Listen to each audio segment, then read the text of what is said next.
Hi everyone. Hey, we're back sitting in a beautiful place. I'm going to continue on with True Friends Are Heaven Sent. I think we left off at the end of chapter 2, so I'm going to try to get through about 3 or 4 chapters today for you, and we are on chapters 3. We left off, I'll read the last paragraph of where we left off. The Great Salt Lake boasts some of the world's finest waterfowl hunting. I remember when we first moved to the marsh, all the sounds from all the species of creatures was almost too much. It was hard to sleep. But by the end of summer, living in the marsh, both Scooby and I agreed that the sounds became so soothing it was like having a small stream running under your bed. The sounds were calming to our souls, like the sound of moving water or waves hitting the beach with its faint sound. All of the marsh sounds become a big part of our day and gentle comfort at bedtime, almost better than a bedtime story, glass of milk, and a couple of cookies. So we're on chapter 3 now, and this one is called Summer's End. We'd spent the summer working for the hunting club to prepare the marsh, as well as some of the building structures for the fall hunting season. While working on the marsh during this off-season, we had certainly done a lot of fall preparation work. We had planted huge corn and grain fields, we had built dikes, we had planted other vegetation for migrating birds' habitat. We'd spent a lot of time driving a backhoe, fixing and building new structures, installing head gates for water control, and graveling the muddy clay dikes to secure passageways for the club to keep expanding. I recall when the migrating birds were coming into the marsh in fall. When the swans come in, it happens mostly at night. The swans don't come in just by the hundreds, they come by the thousands. Scooby and I would sit and listen to their musical screams, whistling, and greeting calls all night long. We both knew that when the swans appeared, normally about the first part of November, that all of the diver ducks were coming with them, as well as some of the first flights of puddler ducks and Canada geese. The marsh would gain or lose unbelievable amounts of life in just a single day. All of Heavenly Father's creatures know when it's time to get ready for winter and prepare themselves for their long journey to find food, safety, warmth, and hopefully a mate. The marsh was truly amazing with the arrival of the birds. Even though it meant that a different type of work would be here soon, it also meant that Scooby and I would get to go hunting and be on the marsh together, doing a job that we were both going to love doing, which doesn't make it seem like work at all. It meant guiding waterfowl hunters. It meant hopefully good hunting and good tips for Scooby and I. And this is chapter 4, and this is called Hunting Begins on the Marsh. Our jobs have moved from working to prepare the marsh for the fall migrations to guiding hunters. Between the two of us, we brought in $65 a day for the guiding fee. I made a little more than Scooby, but she knew how to work for the big tips. I remember one time when I guided a gentleman by the name of Dr. Peters. He was pretty impressed with Scooby's hunting skills. I recall one time when we had gotten done hunting for the day and were dropping Dr. Peters off at the clubhouse. We were bidding him goodnight, stating what a wonderful time we had hunting with him, when he turned and patted Scooby on the head, and then he reached out to shake my hand. In my experience in many of the tipping situations at the end of the day, most clients would fold up their tip money and palm the money into my hand when we shook hands. I never have expected a certain amount of money or tip in my 25 years of guiding. I leave the tip amount up to the guest. Tips are great, but not expected. That's how I was raised. Anyway, Dr. Peters had neatly folded up a crisp $100 bill and palmed it into my hand. After leaving, when I examined the neatly folded bill, Scooby and I looked at each other with amazement. We had never seen that much tip money for just doing what we loved.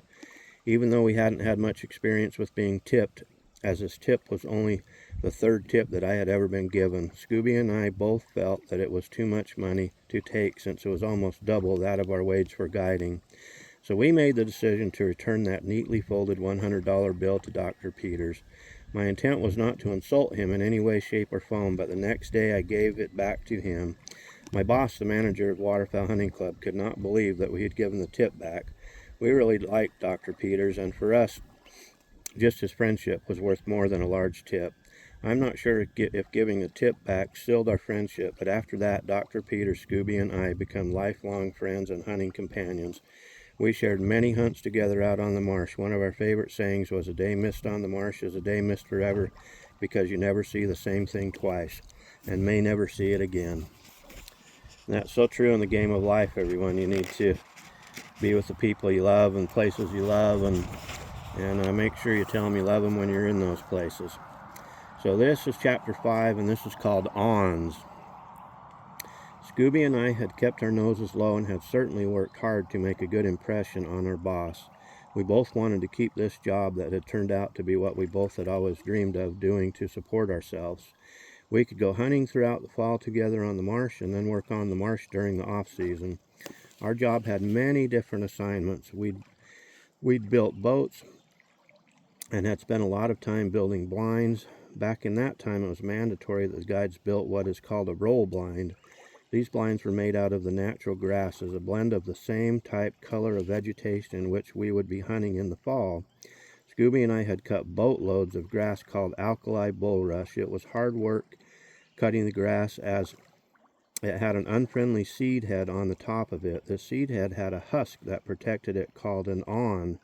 These awns were like tiny porcupine quills. They would get into your eyes and were almost impossible to see to remove. Scooby had to be taken to the doctor twice to get them removed from her eyes. I only had experienced having one in my eye once. They were very painful, kind of like getting a large grain of sand or grit in your eye, and each and every time you blink, you can feel the awn on the underside of your eyelid. They keep working their way and burrowing into the eyelid. Not a fun experience. After we cut a whole lot of this nasty grass, we would thread it into 2-inch PVC pipe. Then we'd weave the pipe through chicken wire. We would hold the grass at one end as we pulled the pipe away from the wire, pulling the pipe out, leaving just the grass woven into the wire. We made these roll blinds long enough to go around Scooby, me, and 1 or 2 hunters. They make a huge difference in the hunting success of your day in the field or marsh. We would just roll them around us, and we were instantly hidden from even the searching eyes of the wary migrating birds that were searching to land and fill themselves with sustenance that would provide them with energy that they needed to return to their long migratory flights. Many times the birds were exhausted from battling all the Mother Nature had to throw their way, as well as the hunters trying to fool them into coming to land with their decoys, resulting in shotgun blasts that were loaded with state-of-the-art shot that could bring an end to some of the migrating waterfowl, but a delicious meal for the hunters. I think of all the beauty that Scooby and I shared together every single day. A picture does say in my opinion, over 1,000 words. A picture is endless, never to be fully described by words alone. Scooby and I lived in a picture every single day. And this is chapter 6, and it's called How Time Flies. Jumping forward in time, we had been working on the marsh for about 3 years, and of course we were still best friends and hunting buddies. Scooby had been having a gentleman caller that she had been spending quite a bit of time with on their dates. They would run through the fields, mud, water, and over and down every hill, around through anything and everything in their path of fun. Then they'd come back home expecting a good dinner, a soft place to crash. As you know, I've known Scooby ever since she was very young, and I had never seen her so happy. She was in 7th heaven, or what I would call puppy love. I am so happy for her. It seems that her boyfriend, who is named Gate, is pretty sincere in his love for her. He loves to hunt as much as me, Scooby, and Dr. Peters, who is Gate's roommate and best friends. The fall hunting season was about midway. During Scooby and Gate's romance, we were busy guiding waterfowl hunters from all over the world. One particular afternoon, Dr. Peters, Scooby, and I all wanted Gate to get some good experience. I had spotted a good place for an afternoon hunt, so Scooby and I decided to go out and get everything ready for a nice hunt on the marsh. Hopefully we'd get plenty of ducks for Mr. Peters and plenty of experience for Gate. And this is chapter 7, and it's called Gate. It was an unusually warm day. It made for a great lunchtime while sitting in the boat awaiting early arriving ducks. Gate only brought one coat with him, which was black in color. Scooby had on her yellow coat, which she wore all of the time. We were all sitting towards the back of the boat. At first, Gate was so excited he couldn't sit still. He didn't want to miss out on all the sights and sounds that surrounded him. We sat there relaxing in the boat for most of the afternoon, just enjoying the nice warm day. Gate had finally settled down and was warm and comfortable. I could tell that he was thinking of taking a mid-afternoon snooze, since no ducks had flown in yet. Sitting on the edge of the boat, he soon started to bob his head, catching himself before he fell asleep, and fell off the front of the boat. Mr. Peter, Scooby, and I were all watching this comical show that Gate was putting on for us. We knew that the water wasn't very deep, so there wasn't much fear of Gate getting into trouble if he did fall. He's a very strong swimmer.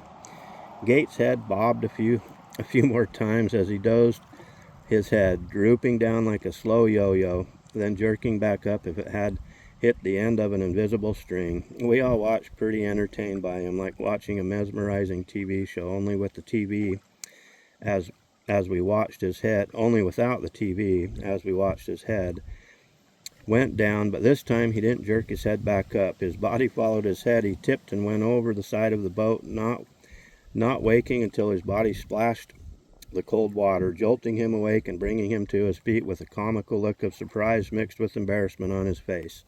All of us in the boat began laughing so hard that we had tears streaming down our faces, our entertainment coming to a hilarious climax. We helped Gate back in the boat while we continued to chuckle. Gate appeared to be totally annoyed at his friends making sport of his mishap, but he got the last laugh by shaking wet, muddy water all over us, including our faces, forcing us to close our lips, stifling our chuckles. Just after Gate's mishap, the ducks started flying, and wow, they were coming right to us, which took everyone's focus off Gate and onto the birds. Gate's embarrassment gone as his hunting instincts kicked into high gear. The entire day turned out to be one of our best memories together on the marsh, a day that we'd all remember. I'll bet even Gate broke a smile and chuckled at himself for entertaining us all as we waited for the birds to fly. And this is chapter 8. We'll do one more chapter. This is called End of the Season. Scooby and I finished the rest of the waterfowl season on the marsh. We were both feeling pretty tired of working every day and were ready for a long break. The areas of water used by the Waterfowl Hunting Club would normally freeze up by the 1st of December. The migrating birds all leave, heading south in search of warmer weather with open waters and better food for them to forage. A few species would stay around, mostly spoonbills. The birds that stay move out to the Great Salt Lake, where the water doesn't freeze, so they can forage for brine shrimp, which there is an abundance of. Scooby and I look forward to this time of the year, a time for just us. We grew up together hunting late waterfowl season, the time of the season when most of the marsh waters are locked up with the ice in northern Utah. One day we headed north into Idaho to hunt unfrozen, fast-flowing water of the Snake River. There were still large numbers of mallard ducks and Canada geese. Scooby and I spent some real quality time together, just the two of us. Not having to guide other hunters was a wonderful reprieve. So anyway, me and Scooby are up on the Snake River. Scooby was a fantastic hunter. She was a big dog. She was, Scooby would have been probably about 110, 112 pounds, and for a female, that was a big dog. And anyway, we are going to be on chapter 9, and it's going to be called A Special Place. I'll try to continue reading again, and I'm going to try to post 1 or 2 of these videos a week. Anyway, if you're liking the book, which I hope you do, if you just hang out and get into about page 60 or 70, and then the adventures start in Alaska and on the rivers, and more hunting and fishing and flying in float planes and all kinds of fun, really neat adventures. Anyway, I appreciate you all hanging out with me. I hope that you like the beautiful place where I spent some time reading to you. And anyway, True Friends Are Heaven Sent, one of my favorite books, and we're going to leave off on chapter 9, A Special Place. You all have a super blessed day today. Okay, we'll see ya. Bye.